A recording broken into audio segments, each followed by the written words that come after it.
So as we go into some of the strategies that you mentioned before, what is direct indexing and tax loss harvesting for some that may not be familiar with the term? Sure, yeah.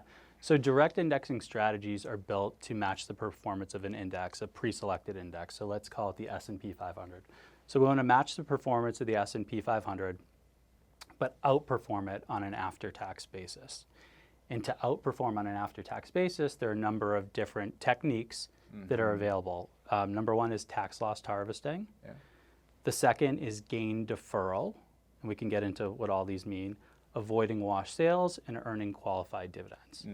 And if we just kind of back up for a second and define the two words, direct means that a client owns individual stocks in their own account. Got it. And that's really important because when there's market volatility, we can sell stocks that are down and capture those losses for tax purposes. So you don't necessarily own an ETF.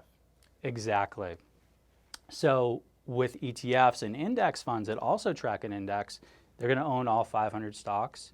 And if a security is sold in that for a loss, the client doesn't get to benefit. It doesn't flow through to their own tax return.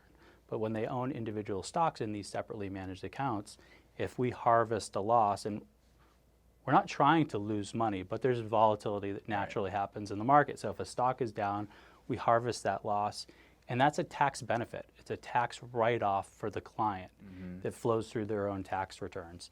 And so that's the direct part of it. And the indexing part is we're simply trying to match the index's performance, and we can do it by owning a subset of securities. So call it 150 to 300 securities. As you know, the Magnificent Seven has driven a lot of performance in these indices.